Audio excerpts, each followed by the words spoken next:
Hello and welcome to another Fits on the Go interview here in Atlanta, Georgia.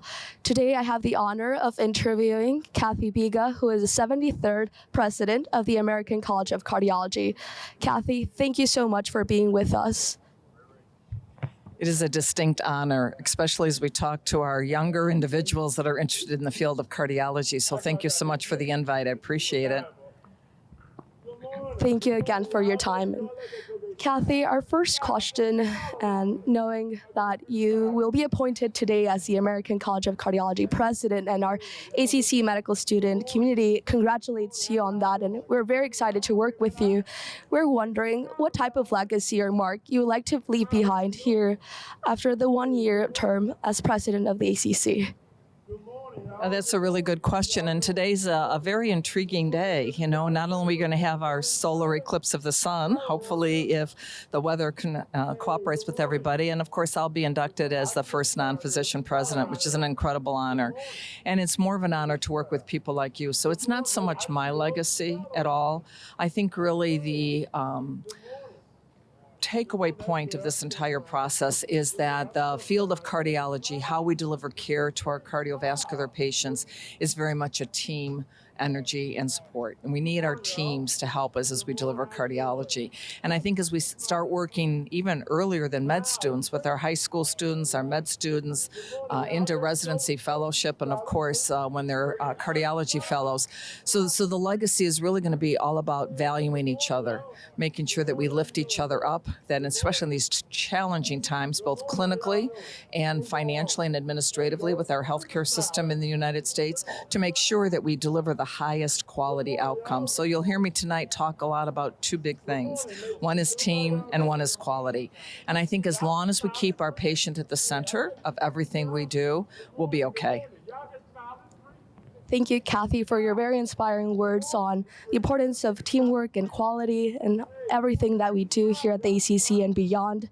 Cathy, our next question, coming from the trainees' perspective, is how do you plan on furthering developing the cardiology pipeline this coming year?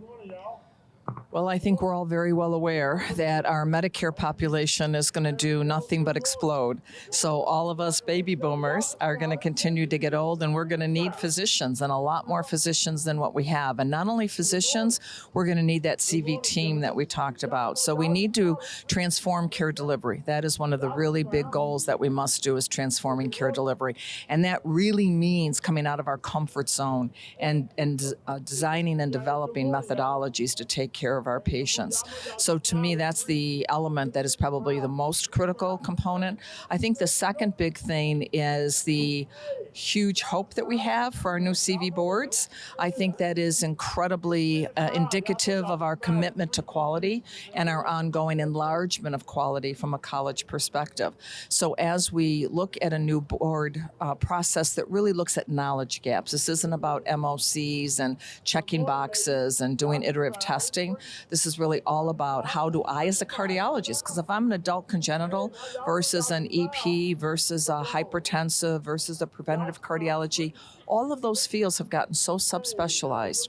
We need to make sure that our ongoing lifelong learning and competency is related to what I do.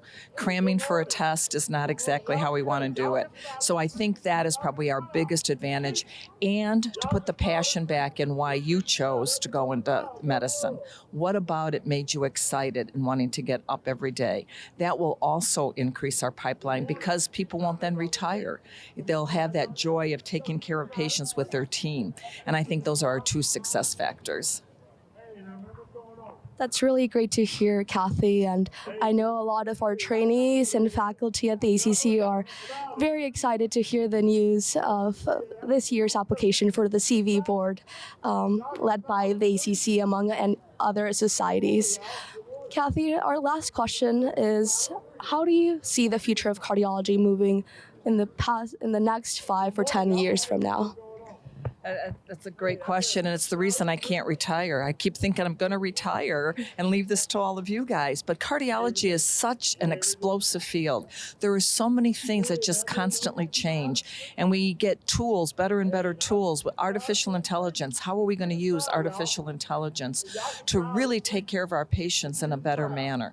So I think that next 5 to 10 years is going to be to embrace artificial intelligence, to make sure that it's working with us. It will never, ever replace us, making sure that we're innovative in how we do things, coming out of our comfort zones, very, very important. And we need you to do that, because I'm still trying to figure out Snapchat. So as you have Snapchat, we need your generation to really tell us, how do you learn? What are the better ways that you like learning? And I think as we do that element, then that will give everybody that passion back, because we always talk about physician well-being, provider well-being, and actually team well-being. One of the key things to that is good leadership, so that we wake up every morning excited to do what we do. And as long as we retain that excitement and that passion and that energy, cardiology will be really good and a great, great field. Thank you, Cathy. And again, it's an honor to be here, joined by you this morning on the day of convocation here in Atlanta, Georgia. Congratulations to you again. And for more interviews like these, please visit our FITsOnTheGo channel at www.youtube/FITsOnTheGo. Thank you.